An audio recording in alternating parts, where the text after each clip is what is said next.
ನಮಸ್ಕಾರ ಸ್ನೇಹಿತರೆ. ನೀವು ರಿಯಲ್ ಎಸ್ಟೇಟ್‌ನಲ್ಲಿ ಇನ್ವೆಸ್ಟ್ ಮಾಡಲು ಯೋಚನೆ ಮಾಡ್ತಾ ಇದ್ದೀರಾ? ಆದರೆ ಒಂದು ದೊಡ್ಡ ಪ್ರಶ್ನೆ ನಿಮ್ಮ ಮನಸ್ಸಿನಲ್ಲಿದೆ. ಪ್ರತಿ ತಿಂಗಳು ಬಾಡಿಗೆ ರೂಪದಲ್ಲಿ ಹಣ ಬರುತ್ತಿರುವ ಪ್ರಾಪರ್ಟಿ ಖರೀದಿಸಬೇಕಾ? ಅಥವಾ ಮುಂದಿನ ಕೆಲವು ವರ್ಷಗಳಲ್ಲಿ ಬೆಲೆ ಹೆಚ್ಚಾಗುವ ಪ್ರಾಪರ್ಟಿಯನ್ನು ಖರೀದಿಸಬೇಕಾ? ಅಂದರೆ ಕ್ಯಾಶ್ ಫ್ಲೋ ಮುಖ್ಯನಾ? ಕ್ಯಾಪಿಟಲ್ ಅಪ್ರಿಸಿಯೇಷನ್ ಮುಖ್ಯನಾ? ಈ ಪ್ರಶ್ನೆಗೆ ಉತ್ತರ ಗೊತ್ತಿರದಿದ್ದರೆ ನೀವು ಉತ್ತಮ ಇನ್ವೆಸ್ಟರ್ ಆಗೋದಕ್ಕೆ ಸಾಧ್ಯ ಇಲ್ಲ. ಈ ವಿಡಿಯೋನ ಕೊನೆಯವರೆಗೂ ದಯವಿಟ್ಟು ನೋಡಿ. ಮೊದಲು ಈ ಕ್ಯಾಶ್ ಫ್ಲೋ ಅಂದ್ರೇನು ಅನ್ನೋದನ್ನ ತಿಳ್ಕೊಳ್ಳೋಣ. ಕ್ಯಾಶ್ ಫ್ಲೋ ಅಂದ್ರೆ ನಿಮ್ಮ ಪ್ರಾಪರ್ಟಿಯಿಂದ ಪ್ರತಿ ತಿಂಗಳು ಅಥವಾ ಪ್ರತಿ ವರ್ಷ ನಿಮಗೆ ಬರುವ ನಿಯಮಿತ ಆದಾಯ. ಉದಾಹರಣೆಗೆ ನೀವು ಒಂದು 50 ಲಕ್ಷದ ಒಂದು ಮನೆ ಖರೀದಿಸಿದ್ದೀರಾ, ತಿಂಗಳಿಗೆ 20,000 ರೂಪಾಯಿ ಬಾಡಿಗೆ ಬರ್ತಾ ಇದೆ, ಪ್ರತಿ ತಿಂಗಳು ನಿಮ್ಮ ಕೈಗೆ ಸಿಗ್ತಾ ಇದೆ. ಇದೇ ಕ್ಯಾಶ್ ಫ್ಲೋ. ಈಗ ಈ ಕ್ಯಾಪಿಟಲ್ ಅಪ್ರಿಸಿಯೇಷನ್ ಅಂದ್ರೆ ಏನು ಅನ್ನೋದು ತಿಳ್ಕೊಳ್ಳೋಣ. ಈ ಕ್ಯಾಪಿಟಲ್ ಅಪ್ರಿಸಿಯೇಷನ್ ಅಂದ್ರೆ ನಿಮ್ಮ ಪ್ರಾಪರ್ಟಿಯ ಬೆಲೆ ಕಾಲಕ್ರಮೇಣ ಏರುತ್ತೆ. ಉದಾಹರಣೆಗೆ 50 ಲಕ್ಷಕ್ಕೆ ಖರೀದಿಸಿರೋ ಜಮೀನು 50 ವರ್ಷಗಳ ನಂತರ 90 ಲಕ್ಷ ಅಥವಾ 1 ಕೋಟಿ ಆಗುತ್ತೆ. ಅದಕ್ಕಿಂತ ಹೆಚ್ಚಿನ ಮೌಲ್ಯ ಆದ್ರೂ ಆಗ್ಬೋದು. ಅದೇ ಕ್ಯಾಪಿಟಲ್ ಅಪ್ರಿಸಿಯೇಷನ್. ಹೀಗೆ ಕ್ಯಾಶ್ ಫ್ಲೋ ನಿಮ್ಮ ಪ್ರತಿ ತಿಂಗಳಿಗೆ ಹಣ ಕೊಡುತ್ತೆ, ಮತ್ತೆ ಕ್ಯಾಪಿಟಲ್ ಅಪ್ರಿಸಿಯೇಷನ್ ಭವಿಷ್ಯದಲ್ಲಿ ದೊಡ್ಡ ಸಂಪತ್ತನ್ನು ಕೊಡುತ್ತೆ. ಈಗ ಕ್ಯಾಶ್ ಫ್ಲೋನ ಪ್ರಯೋಜನಗಳನ್ನ ನೋಡ್ಕೊಳ್ಳಿ. ಮೊದಲನೇದಾಗಿ, ಪ್ರತಿ ತಿಂಗಳು ನಿಯಮಿತ ಆದಾಯ ನಿಮಗೆ ಸಿಗುತ್ತೆ. ಎರಡನೇದಾಗಿ, EMI ಪಾವತಿಸಲು ನಿಮಗೆ ಸಹಾಯ ಆಗುತ್ತೆ. ಮೂರನೇದಾಗಿ, ನಿಮಗೆ ಆರ್ಥಿಕ ಒತ್ತಡ ಕಡಿಮೆ ಆಗುತ್ತೆ. ನಾಲ್ಕನೇದಾಗಿ, ರಿಟೈರ್ಮೆಂಟ್ ಇನ್ಕಮ್ ತುಂಬಾ ಚೆನ್ನಾಗಿರುತ್ತೆ. ಐದನೇದಾಗಿ, ನಿಮಗೆ ಪ್ಯಾಸಿವ್ ಇನ್ಕಮ್ ನಿರ್ಮಿಸಲು ಸಹಾಯ ಆಗುತ್ತೆ. ಆದರೆ ಈ ಕ್ಯಾಶ್ ಫ್ಲೋಗೆ ಕೆಲವು ಮಿತಿಗಳು ಸಹ ಇದ್ದಾವೆ. ನಿಮಗೆ ಬಾಡಿಗೆದಾರರು ಟೈಮಿಗೆ ಸಿಗೋದಿಲ್ಲ. ಕೆಲವು ಸಲ ಮೇಂಟೆನೆನ್ಸ್ ಚಾರ್ಜಸ್ ಜಾಸ್ತಿ ಇರುತ್ತೆ ಅಂತ ತಿಳ್ಕೊಳ್ಳಿ. ಈ ಪ್ರಾಪರ್ಟಿ ಟ್ಯಾಕ್ಸು, ರಿಪೇರಿ, ಆಮೇಲೆ ಖಾಲಿ ಇದ್ದಾಗ ಅದು ಬಾಡಿಗೆ ಬರೋದಿಲ್ಲ, ಅದು ಆದಾಯ ಕಡಿಮೆ ಆಗುತ್ತೆ. ಈಗ ಕ್ಯಾಪಿಟಲ್ ಅಪ್ರಿಸಿಯೇಷನ್ನ ಪ್ರಯೋಜನಗಳನ್ನ ನೋಡೋಣ. ಅದಕ್ಕೂ ಮೊದಲು ನಿಮ್ಮಲ್ಲಿ ಒಂದು ವಿನಂತಿ, ದಯವಿಟ್ಟು ನಮ್ಮ ಪೇಜನ್ನು ಲೈಕ್ ಮಾಡಿ, ಶೇರ್ ಮಾಡಿ, ಕಾಮೆಂಟ್ ಮಾಡಿ, ಇನ್ನಷ್ಟು ವಿಡಿಯೋಗಳನ್ನು ಮಾಡಲು ಪ್ರೋತ್ಸಾಹಿಸಿ. ಹೆಸರುಘಟ್ಟ ಮತ್ತು ಬೆಂಗಳೂರಿನ ಯಾವುದೇ ಮೂಲೆಯಲ್ಲಿ ಪ್ರಾಪರ್ಟಿ ಖರೀದಿಸಲು ಸಂಪರ್ಕಿಸಿ. ಮತ್ತೆ ವಿಷಯಕ್ಕೆ ಬರೋಣ. ಮೊದಲನೆಯದು, ದೀರ್ಘಾವಧಿಯಲ್ಲಿ ದೊಡ್ಡ ಸಂಪತ್ತು ನಿರ್ಮಿಸಬಹುದು. ಎರಡನೇದಾಗಿ, ನಿಮಗೆ ಜಮೀನು ಮತ್ತು ಅಭಿವೃದ್ಧಿ ಪ್ರದೇಶಗಳಲ್ಲಿ ಹೆಚ್ಚು ಲಾಭದ ಅವಕಾಶಗಳು ಇರುತ್ತೆ. ಮೂರನೇದಾಗಿ, ಮೆಟ್ರೋ, ರಿಂಗ್ ರೋಡು, ಏರ್ಪೋರ್ಟು ಅಥವಾ IT ಪಾರ್ಕು, ಇಂಡಸ್ಟ್ರಿಯಲ್ ಝೋನು ಬಂದರೆ ಪ್ರಾಪರ್ಟಿ ವ್ಯಾಲ್ಯೂ ಸರಾಗವಾಗಿ ಏರುತ್ತೆ, ಲೋ ಹೋಗ್ಬಿಡುತ್ತೆ. ನಾಲ್ಕನೇದಾಗಿ, ಒಮ್ಮೆ ಸರಿಯಾದ ಲೊಕೇಶನ್ ಆಯ್ಕೆ ಮಾಡಿದ್ರೆ ಹಲವು ಪಟ್ಟು ರಿಟರ್ನ್ಸ್ ನಿಮಗೆ ಸಿಗುತ್ತೆ. ಆದರೆ ಇದಕ್ಕೂ ಕೆಲವು ಮಿತಿಗಳಿದ್ದಾವೆ. ನಿಮಗೆ ಪ್ರತಿ ತಿಂಗಳು ಈ ಬಾಡಿಗೆ ಥರ ಯಾವುದು ಹಣ ಬರೋದಿಲ್ಲ. ಬೆಲೆ ಏರಲು ಹಲವಾರು ವರ್ಷ ಕಾಯಬೇಕಾಗುತ್ತೆ.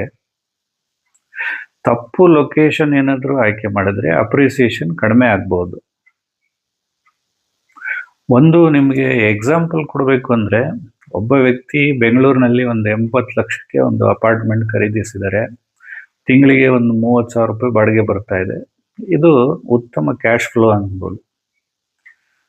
ಇನ್ನೊಬ್ಬ ವ್ಯಕ್ತಿ ಬೆಳೆಯುತ್ತಿರುವ ಪ್ರದೇಶದಲ್ಲಿ 80 ಲಕ್ಷಕ್ಕೆ ಒಂದು ರೆಸಿಡೆನ್ಷಿಯಲ್ ಪ್ಲಾಟ್ ಅನ್ನು ಖರೀದಿಸಿದರೆ, ಮೊದಲ 5 ವರ್ಷ ಯಾವುದೇ ಆದಾಯ ಇಲ್ಲ. ಆದರೆ ಅಲ್ಲಿ ಮೆಟ್ರೋ ಇನ್ಫ್ರಾಸ್ಟ್ರಕ್ಚರ್ ಬಂದ ನಂತರ ಅದರ ಬೆಲೆ 1.5 ಕೋಟಿ ಆಯಿತು. ಇದು ಕ್ಯಾಪಿಟಲ್ ಅಪ್ರಿಸಿಯೇಷನ್ ಅನ್ಬೋದು. ಇಬ್ಬರೂ ಲಾಭ ಮಾಡಿದ್ದಾರೆ ಇದ್ದಾರೆ. ಆದರೆ ಲಾಭದ ವಿಧಾನಗಳು ಬೇರೆ ಬೇರೆ ಇದೆ. ಈಗ ಪ್ರಶ್ನೆ ಏನಂದ್ರೆ, ಹೂಡಿಕೆದಾರರಿಗೆ ಯಾವುದು ಉತ್ತಮ ಅನ್ನೋದು. ಉತ್ತರ ಒಂದೇ ಅಲ್ಲ. ಇದರಲ್ಲಿ ನಿಮ್ಮ ಗುರಿ ಯಾವುದು ಎನ್ನೋದ್ರ ಮೇಲೆ ನಾವು ಅದನ್ನ ಹೇಳ್ಬೋದು. ತಿಂಗಳಿಗೆ ನಿಮಗೆ ಇನ್ಕಮ್ ಬೇಕಾಗಿದ್ರೆ ಅಲ್ಲಿ ರೆಂಟಲ್ ಅಪಾರ್ಟ್ಮೆಂಟು, ಕಮರ್ಷಿಯಲ್ ಶಾಪು ಅಥವಾ ಆಫೀಸು ಸ್ಪೇಸು, ಕೋವರ್ಕಿಂಗ್ ಪ್ರಾಪರ್ಟಿ ಇಂಥವನ್ನು ನೀವು ಆಯ್ಕೆ ಮಾಡಿಕೊಂಡ್ರೆ ಉತ್ತಮ. ನಿಮ್ಮ ಗುರಿ ದೀರ್ಘಾವಧಿಯಲ್ಲಿ ದೊಡ್ಡ ಸಂಪತ್ತನ್ನು ನಿರ್ಮಿಸುವುದಾದರೆ ನೀವು ಡೆವಲಪಿಂಗ್ ಏರಿಯಾ ಪ್ಲಾಟ್ನ ಫ್ಯೂಚರ್ ಗ್ರೋತು ಅಲ್ಲಿ ಯಾವ್ದಾವ್ದು ಕಾರಿಡಾರ್ಸ್ ಬರ್ತಾ ಇದೆ, ಮೆಟ್ರೋ ಝೋನ್ ಬರ್ತಾ ಇದೆ, ಇಂಡಸ್ಟ್ರಿಯಲ್ ಎಕ್ಸ್ಪೆನ್ಷನ್ ಏರಿಯಾ ಆಗ್ತಾ ಇದೆ, ಇವು ಹಲವು ಉತ್ತಮ ಆಯ್ಕೆಗಳಿರ್ತವೆ. ಇದರಲ್ಲಿ ನಿಮಗೆ ಕಮರ್ಷಿಯಲ್ ಪ್ರಾಪರ್ಟಿ ಬಗ್ಗೆ ಒಂದು ವಿಷಯ, ಕಮರ್ಷಿಯಲ್ ಪ್ರಾಪರ್ಟಿ ಸಾಮಾನ್ಯವಾಗಿ ರೆಸಿಡೆನ್ಷಿಯಲ್ ಪ್ರಾಪರ್ಟಿಗಿಂತ ಹೆಚ್ಚು ರೆಸಿಡೆನ್ಷಿಯಲ್ ಇದು ಬಾಡಿಗೆ, ಆದರೆ ಇನ್ವೆಸ್ಟ್ಮೆಂಟ್ ಅಮೌಂಟು ಹೆಚ್ಚಾಗ್ಬೋದು. ಕೆಲವು ಸಲ ಏನಾಗುತ್ತೆ, ಖಾಲಿ ಇದ್ದಾಗ ಬಾಡಿಗೆ ಹಿಂದೆ ಮುಂದೆ ಆಗುತ್ತೆ. ಈ ರೆಸಿಡೆನ್ಷಿಯಲ್ ಪ್ರಾಪರ್ಟಿ ಬಗ್ಗೆ ಒಂದು ವಿಷಯ ಏನಂದರೆ, ರೆಸಿಡೆನ್ಷಿಯಲ್ ಪ್ರಾಪರ್ಟಿಗೆ ಡಿಮ್ಯಾಂಡ್ ಯಾವಾಗಲೂ ಇರುತ್ತೆ. ಅಲ್ಲಿ ಟೆನೆಂಟ್ಸ್ಗಳು ಆರಾಮಾಗಿ ಸಿಗ್ತಾರೆ. ಸಾಮಾನ್ಯವಾಗಿ ಬಾಡಿಗೆ ನಿಮಗೆ ಕಡಿಮೆ ಇರುತ್ತೆ, ಹಂಗಾಗಿ ಲೊಕೇಶನಲ್ಲಿ ಅಪ್ರಿಸಿಯೇಷನ್ ಉತ್ತಮವಾಗೇ ಇರುತ್ತೆ. ಯಶಸ್ವಿ ಇನ್ವೆಸ್ಟ್ರು ಏನು ಮಾಡ್ತಾರೆ ಗೊತ್ತಾ, ಅವರು ಕ್ಯಾಶ್ ಫ್ಲೋ ಮತ್ತು ಕ್ಯಾಪಿಟಲ್ ಅಪ್ರಿಸಿಯೇಷನ್ ಎರಡನ್ನು ಸಮತೋಲನ ಮಾಡ್ಕೊತಾರೆ. ಅಂದರೆ ಉದಾಹರಣೆಗೆ ಒಂದು ರೆಸಿಡೆನ್ಷಿಯಲ್ ಪ್ರಾಪರ್ಟಿ ಪ್ರತಿ ತಿಂಗಳು ಆದಾಯ ಕೊಡ್ತಾ ಇರುತ್ತೆ, ಜೊತೆಗೆ ಒಂದು ಡೆವಲಪ್ಮೆಂಟ್ ಏರಿಯಾದಲ್ಲಿ ಒಂದು ಪ್ಲಾಟನ್ನು ಖರೀದಿಸಿ ಭವಿಷ್ಯದ ವೆಲ್ತಿಗೆ ಹಾಕೋದು. ಇದನ್ನೇ ಎರಡನ್ನ ಏನಂತೀವಿ, ಬ್ಯಾಲೆನ್ಸ್ ಇನ್ವೆಸ್ಟ್ಮೆಂಟ್ ಸ್ಟ್ರಾಟಜಿ ಅಂತ ನಾವು ಕರಿತೀವಿ. ಈಗ ಕೆಲವು ಸಾಮಾನ್ಯ ತಪ್ಪುಗಳನ್ನು ನೋಡಬೇಕಂದ್ರೆ, ಕೇವಲ ಬಾಡಿಗೆ ನೋಡಿ ಪ್ರಾಪರ್ಟಿ ಖರೀದಿಸೋದು, ಅದು ಆಮೇಲೆ ಲೊಕೇಶನ್ ನೋಡದೆ ಹೂಡಿಕೆ ಮಾಡೋದು, ಇನ್ಫ್ರಾಸ್ಟ್ರಕ್ಚರ್ ಪ್ಲಾನ್ಸು ಪರಿಶೀಲಿಸದೆ ನಿರ್ಧಾರ ತೆಗೆದುಕೊಳ್ಳೋದು, ಲೀಗಲ್ ಡಾಕ್ಯುಮೆಂಟ್ಸು ಸರಿಯಾಗಿ ಯಾವುದೇ ಅಡ್ವೊಕೇಟ್ ಹತ್ರ ನೀವು ತಗೊಳ್ಳದೇ ಇರೋದು, ಫ್ಯೂಚರ್ ಡಿಮ್ಯಾಂಡು ಅಂದಾಜು ಮಾಡದೆ ಹಣ ನೀವು ಇನ್ವೆಸ್ಟ್ ಮಾಡೋದು. ಈ ತಪ್ಪುಗಳನ್ನು ತಪ್ಪಿಸಿದ್ರೆ ನಿಮ್ಮ ಹೂಡಿಕೆ ಹೆಚ್ಚು ಸುರಕ್ಷಿತವಾಗಿರುತ್ತೆ. ಇನ್ನೊಂದು ಮುಖ್ಯ ವಿಷಯ ಏನಂದರೆ, ರಿಯಲ್ ಎಸ್ಟೇಟ್ನಲ್ಲಿ ಒಂದೇ ಫಾರ್ಮುಲಾ ಎಲ್ಲರಿಗೂ ಕೆಲಸ ಮಾಡೋದಿಲ್ಲ. 30 ವರ್ಷದ ಯುವಕ ಇನ್ವೆಸ್ಟರು ಅವನ ಕ್ಯಾಪಿಟಲ್ ಅಪ್ರಿಸಿಯೇಷನ್ ಮುಖ್ಯವಾಗಬಹುದು. ಅದೇ ಒಬ್ಬ 60 ವರ್ಷದ ನಿವೃತ್ತ ವ್ಯಕ್ತಿಗೆ ಕ್ಯಾಶ್ ಫ್ಲೋ ಮುಖ್ಯ ಆಗಿರುತ್ತೆ. ಕುಟುಂಬದ ಖರ್ಚು ನಡೆಸಬೇಕಾದವರಿಗೆ ರೆಂಟಲ್ ಇನ್ಕಮ್ಮು ಮುಖ್ಯ. ದೀರ್ಘಾವಧಿ ನೀವು ವೆಲ್ತ್ ನಿರ್ಮಿಸಬೇಕಾದವರಿಗೆ ಅಪ್ರಿಸಿಯೇಷನ್ ಮುಖ್ಯ ಆಗಬಹುದು.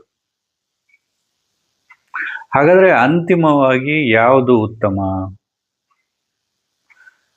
ನನ್ನ ಉತ್ತರ ಏನಂದ್ರೆ, ನಿಮ್ಮ ಫೈನಾನ್ಷಿಯಲ್ ಗೋಲ್ ರೀಚ್ ಆಗುವಂತಹ ಒಂದು ಇನ್ವೆಸ್ಟ್ ಮಾಡಬೇಕು. ಇನ್ಕಮ್ ಬೇಕಾದರೆ ಕ್ಯಾಶ್ ಫ್ಲೋ ಆಗಿರ್ಬೋದು, ಅಥವಾ ವೆಲ್ತ್ಗೆ ಬೇಕಾದರೆ ಕ್ಯಾಪಿಟಲ್ ಅಪ್ರಿಸಿಯೇಷನ್ ಆಗ್ಬೋದು. ಎರಡು ಬೇಕಾದರೆ ಎರಡನ್ನ ಒಂದು ಸಮತೋಲನೆ ಮಾಡಿ ಅತ್ಯುತ್ತಮ ಒಂದು ಸ್ಟ್ರಾಟಜಿ ಮಾಡ್ಕೋಬೋದು. ನೆನಪಿಡಿ, ಬುದ್ಧಿವಂತ ಹೂಡಿಕೆದಾರರು ಪ್ರಾಪರ್ಟಿ ಬರೀ ಖರೀದಿಸೋದಲ್ಲ, ಅವರು ಇನ್ಕಮ್ ತರುವ ಅಸೆಟ್ ಮತ್ತು ವೆಲ್ತ್ ನಿರ್ಮಿಸುವ ಅಸೆಟನ್ನು ಆಯ್ಕೆ ಮಾಡ್ಕೋಬೇಕು. ಈ ವಿಡಿಯೋ ನಿಮಗೆ ಉಪಯುಕ್ತವಾಗಿದೆ ಅಂತ ಅನಿಸಿದ್ರೆ ಲೈಕ್ ಮಾಡಿ, ಶೇರ್ ಮಾಡಿ ಮತ್ತು ಚಾನೆಲ್ನ ದಯವಿಟ್ಟು ಸಬ್ಸ್ಕ್ರೈಬ್ ಮಾಡಿ. ನಿಮ್ಮ ಅಭಿಪ್ರಾಯ, ನೀವು ಕ್ಯಾಶ್ ಫ್ಲೋ ಆಯ್ಕೆ ಮಾಡ್ತಾ ಇದ್ದೀರಾ ಅಥವಾ ಕ್ಯಾಪಿಟಲ್ ಅಪ್ರಿಸಿಯೇಷನ್ ಆಯ್ಕೆ ಮಾಡ್ತಾ ಇದ್ದೀರಾ? ಕಾಮೆಂಟ್ನಲ್ಲಿ ದಯವಿಟ್ಟು ತಿಳಿಸಿ. ಮುಂದಿನ ವಿಡಿಯೋದಲ್ಲಿ ಮತ್ತೊಂದು ಮಹತ್ವದ ರಿಯಲ್ ಎಸ್ಟೇಟ್ ವಿಷಯದೊಂದಿಗೆ ಭೇಟಿಯಾಗೋಣ. ಆವಾಗಿನವರೆಗೆ ಧನ್ಯವಾದಗಳು.